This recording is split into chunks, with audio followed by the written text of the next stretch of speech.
اللہ کی قسم، جھک جانے میں جو عزت ہے وہ سر اٹھانے میں نہیں ہے، چپ رہنے میں جو سکون ہے وہ جواب دینے میں نہیں ہے۔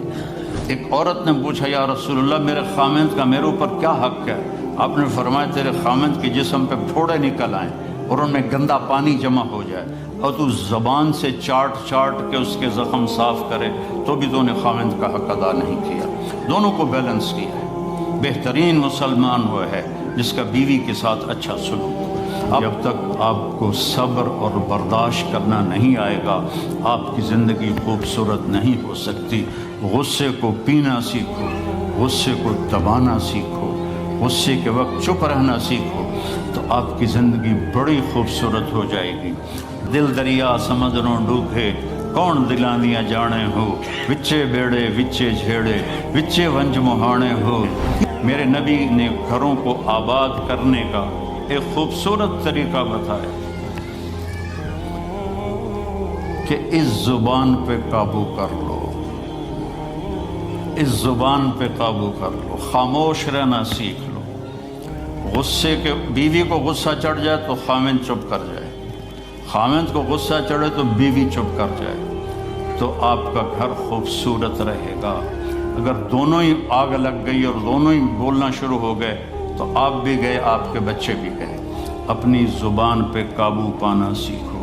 ہماری ایک دھوبن تھی ماسی شریفہ، فوت ہوگی بیچاری، وہ تھی بڑی لڑاکی، چھوٹے قادی آئے تھے، چنگا شرلی پٹاخہ ہے، تو وہ آئی میری بہن کے پاس، کہتی بی بی میری نوواں میرے نال بڑا لڑدیاں، لڑتی آپ تھی، میری نوواں میرے نال بڑا لڑدیاں، میں نے کوئی تویز دے کہ ساریاں میریاں نوکر بن جانا۔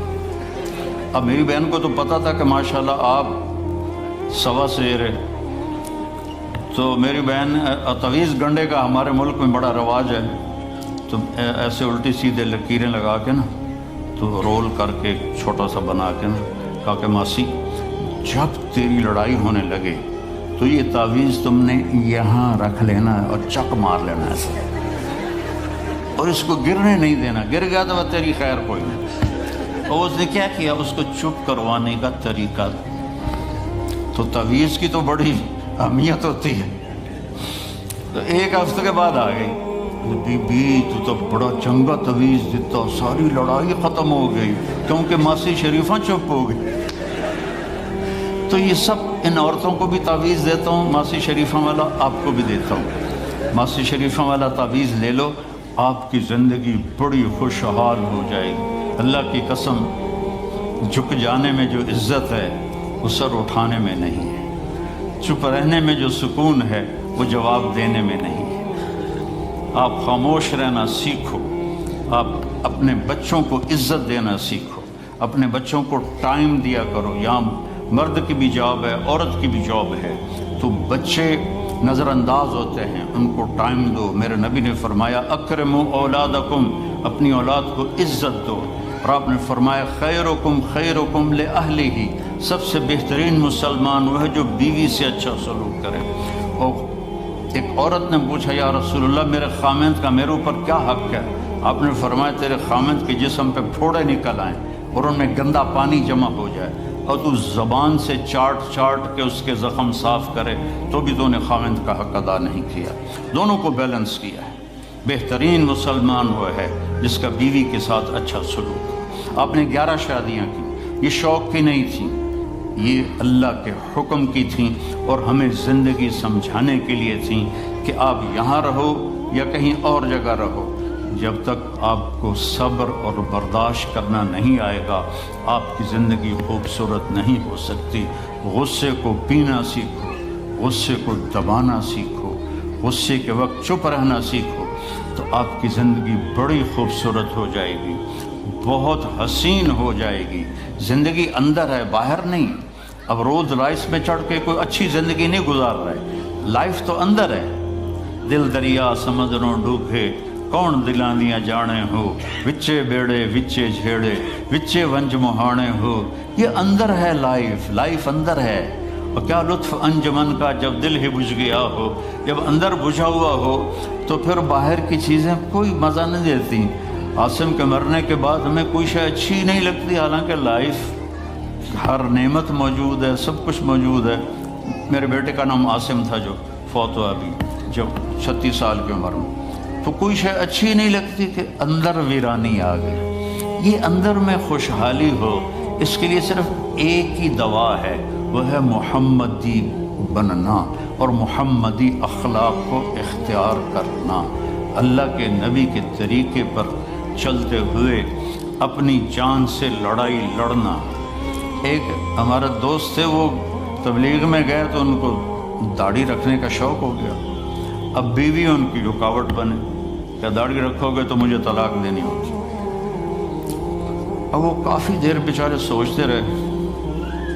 ایک دن ان کو ترکیب سوچی، آ کے بیگم سے کہنے لگے میرا جی چاہ رہا ہے کہ میں دوسری شادی کروں، لیکن میں سوچتا ہوں پہلے داڑھی رکھوں یا پہلے شادی کروں۔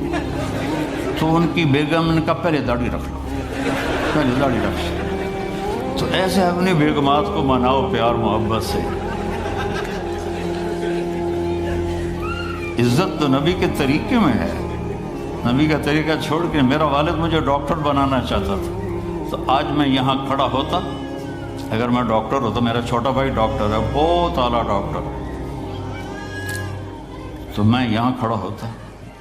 مجھے یہاں میرے نبی کا طریقہ لے کر آیا ہے، میرے نبی کی سنت لے کر آئی ہے، میرے نبی کی زندگی لے کر آئی ہے، اور آپ جس محبت سے تشریف لائے ہیں اس کے پیچھے میرے نبی کی زندگی ہے۔ تو اللہ کی قسم عزتوں کا خزانہ ہے میرے نبی کی پاکیزہ زندگی۔ تو آپ نے ہمیں پوری زندگی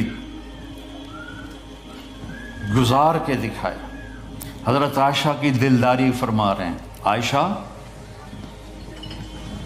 انہو لیہون علی ان اریتک زوجتی فی الجنہ، عائشہ مجھے تو جب سے پتہ چلا ہے تو جنت میں میری بیوی ہے، میرے لیے تو مرنا ہی آسان ہو گیا ہے۔ بھلا جس نے رب کو دیکھا ہو اس کے لیے کسی اور کی حاجت رہ جاتی ہے؟ باقی یہ صرف دلداری کے لیے تھا۔ ایک دوسرے کی تعریف کرو، ایک دوسرے کے لیے اظہار محبت کرو۔ آج کا ماحول ایسا ہے، بیگم سے کہو گے آئی لو یو، کی خیر تو ہے کیوں ہے، وہ تم سے کہے گی آئی لو یو تو تم بھی پوچھو گے خیر تو ہے، کوئی چکر تو نہیں آ رہے۔ اظہار کرو، اظہار محبت کرو، اس سے آپ کے پاؤنڈنگ ہوگی۔ اولاد کو ماں باپ سمجھتے ہیں بس ہماری اولاد ہے، ہمیں ان سے پیار ہے، ان کو عزت دو، ان سے اظہار محبت کرو۔ ڈاکٹر عبدالحی صاحب ایک بڑے بزرگ گزرے ہیں، وہ اپنے ایک مرید کے ہاں کھانے پہ گئے تو پوچھنے لگے کھانا کس نے بنایا؟ تو مرید نے کہا جی میری بیگم نے بنایا۔ کہا اس کو بلاؤ۔ ان کی بیگم آ گئی تو فرمانے لگے بیٹی آپ کا کھانا کھایا بہت ہی اچھا تھا، بہت مزے کا تھا۔ وہ رونے لگی دھاڑ دھاڑ۔ تو وہ ڈاکٹر صاحب پریشان ہو گئے کہ بیٹی خیریت تو ہے، کیا ہوا؟ تو وہ کہنے لگی حضرت آپ کے مرید کے پاس مجھے 30 برس ہو گئے، 30 سال، کبھی ایک دن اس نے میری کسی چیز کی تعریف نہیں کی۔ تو اظہار کرو، اظہار کرو۔ حضرت فاطمہ وہاں سے دروازے میں داخل ہو رہی ہیں، آپ کمرے میں بیٹھے ہوئے ہیں یا لیٹے ہوئے ہیں یا کرسی پر ہیں یا زمین پر ہے، جو ہی حضرت فاطمہ تھے تو اب ایسے تیزی سے آگے بڑھتے تھے، وہیں نہیں کھڑے رہتے تھے، اور ایسے حضرت فاطمہ کا ہاتھ پکڑ لیتے تھے اور اس کو یہاں بوسہ دیتے تھے، اور کبھی ماتھے کا بوسہ لیتے تھے، پھر ہاتھ پکڑے پکڑے ان کو ایسے لاتے اور چارپائی پہ بٹھاتے، اس کے بعد خود بیٹھتے تھے۔